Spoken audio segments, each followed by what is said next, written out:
Et on repositionne tout ça. Je sais pas si vous me verrez bien. Bon, ça fait plaisir. Les mercredis, j'aime bien aussi répondre un peu à vos questions. On m'a posé une question sur les commentaires TikTok ou même sur Instagram. D'ailleurs, on m'a posé les deux, me semble-t-il. Comment je gère mon risque. Cette vidéo-là, elle est super importante. C'est vrai que j'en ai pas forcément parlé, de la manière dont je gère mon risque en trading et l'importance de gérer son risque en trading. Donc, je vais vous en parler aujourd'hui. Déjà, pour commencer par les choses simples, c'est vrai que la question, j'en ai pas beaucoup parlé. Enfin, de la gestion de risque en général. Pas mal de traders n'en parlent pas forcément, mais c'est vrai que la gestion de risque vous permet tout simplement de rester rentable. Vous avez besoin de techniques et de facultés, de skills en quelque sorte en trading pour pouvoir faire de l'argent. Mais c'est bien beau savoir faire de l'argent, mais il faut un capital pour faire de l'argent. Et sans gestion de risque, vous perdez ce capital pour faire de l'argent. Donc ça ne sert strictement à rien. Gérer son risque, je pense que c'est quelque chose que vous devez savoir faire d'abord. Gérer son drawdown, gérer son risque en fonction des pertes, en fonction des gains, en fonction de ce qu'on veut miser, en fonction des setups. Et on va voir ça un peu aujourd'hui. Déjà, on va commencer par les choses simples, de la manière dont la gestion de risque, dont la gestion de vos risques, de ce que vous allez risquer par trade, va pouvoir influencer votre trading. Déjà, pour ceux qui ne s'y connaissent pas un petit peu en risque, etc., qui commencent vraiment dans le trading, vous allez miser un certain pourcentage de votre capital pour pouvoir le multiplier sur les trades, en fait, tout simplement. Exemple, vous faites un trade à 2R, vous avez misé sur un compte à 10 000 euros, d'accord? Donc vous avez misé 1%, 1% de 10 000, c'est 100 euros. Ça veut donc dire que si vous faites 2R, vous faites 100 fois 2. Vous avez donc 200 euros de take profit s'il l'atteint évidemment, et 100 euros de perte en stop loss si jamais il atteint le stop loss. Ça, c'est la manière dont le risque que vous avez posé est donc de 1%. Okay, il y a des traders qui, en fonction des pays, c'est complètement différent. Il y a des traders américains qui vont mettre 20% de leur capital, d'autres qui vont mettre 0,75% en fonction de leur capital. Plus vous avez un capital élevé, plus vous allez chercher des fois à baisser un petit peu le pourcentage de risque. Moi, aujourd'hui, avec mes comptes fonds propres à plus de 200K, je suis actuellement entre 1 et 0,5% de mon capital. D'accord? Donc, c'est-à-dire que je vais le gérer d'une manière un peu différente. Je vais vous le dire un peu vers la fin de cette vidéo-là, de la manière dont moi je le gère, mais c'est à vous de le gérer aussi un petit peu comme il faut. Aujourd'hui, la gestion de risque prend une place un peu plus importante dans notre vision du trading ou dans notre trading quotidien pour la simple et unique raison qu'on fait de les propres firmes. Les propres firmes ne vous permettent pas forcément de perdre beaucoup. Elles vous bloquent.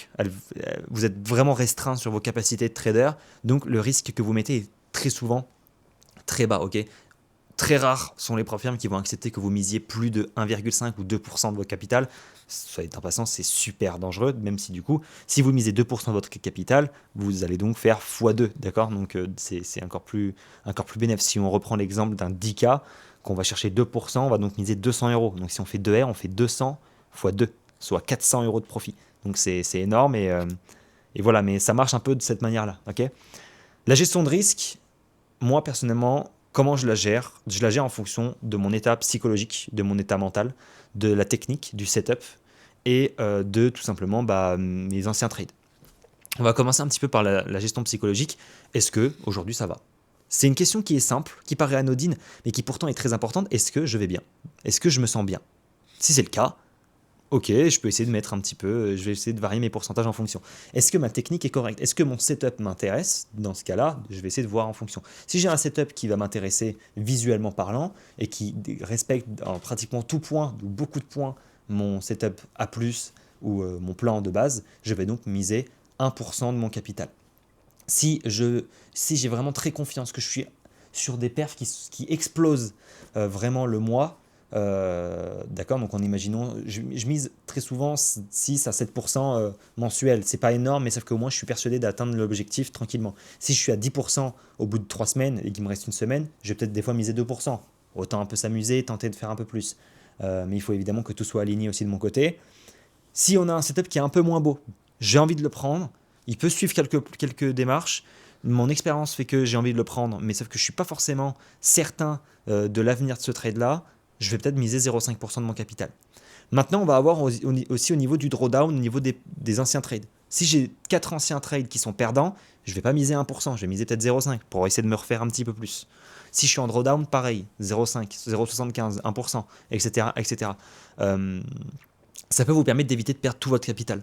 Je l'avais dit dans la vidéo psychologie qui est sortie dimanche dernier, mais sachez une chose, c'est qu'un trader, avant de faire des profits, il doit surtout protéger un porte-monnaie. C'est une profession trader qu'on va utiliser aux États-Unis, en Angleterre, parce que c'est littéralement le terme de financier, de commerçant en soi. Mais techniquement parlant, un trader, c'est surtout un gérant de porte-monnaie. En France, on va surtout appeler ça comme ça. Quand vous êtes gérant de porte-monnaie ou trader, vous êtes tout simplement quelqu'un. Une entreprise va vous donner des fonds. C'est littéralement ce que vous faites en propre firme pour ceux qui sont financés, ou pour ceux qui vont être financés bientôt. Je compte sur vous, les gars. C'est tout simplement, ils vont vous prêter de l'argent de leur entreprise. Ils vont vous prêter 10 000 euros. Ils sortent pas de nulle part, les 10 000. Ils vont vous dire, ok, tu as fait un challenge, on a vu que tu étais bon, on te passe 10 000 balles, à toi d'en faire bon usage et de fructifier cet argent. Mais si eux, ils mettent des limites de perte, c'est parce que l'objectif premier derrière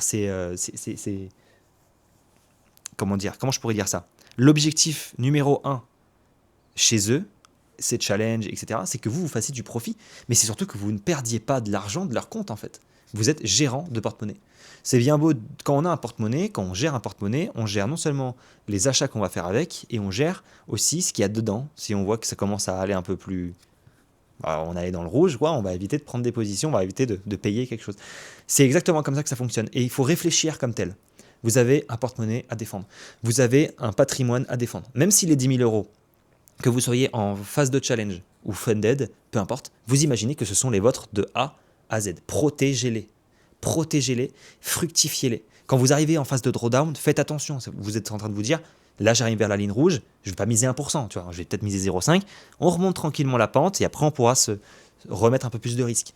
La gestion de risque, c'est l'avenir du trading, que ce soit avec la psychologie, tout se mélange ensemble de toute manière, mais ça ne sert à rien de vouloir miser 2%, de vouloir toujours prendre des trades. Si votre gestion de risque est affreuse, vous perdrez toujours vos comptes. Sur le long terme, avoir une gestion de risque, c'est super important. Mais elle fait aussi partie intégrante de la psychologie. La psychologie va aussi parfois vous bloquer, va vous donner envie des fois de mettre des risques un peu plus grands. J'en fais partie de ces gens-là, j'en ai fait partie en tout cas, et je peux vous comprendre. Et sachez que c'est un combat de tous les jours, hein. La psychologie pour le trading, c'est un combat quotidien. Mais en tout cas, c'est super intéressant. Faites attention à ça. Dites-moi en commentaire si vous voulez que je vous fasse une vidéo gestion de risque sur les courbes. Je pourrais vous montrer un petit peu comment j'ai géré ce risque en fonction de certaines positions. Je pense que ça peut être intéressant. Et on se retrouve dimanche pour la 3e vidéo psychologie. Ça me fait super plaisir. Voilà. Ciao, ciao tout le monde. Merci d'avoir regardé. Vous voyez, à chaque fois que je termine les vidéos, c'est infernal. Genre, je me trompe dans les mots. Ça me saoule. Mais en tout cas, c'était super cool et on se retrouve dimanche. Merci d'avoir regardé cette vidéo-là, et puis voilà. Ciao, ciao tout le monde.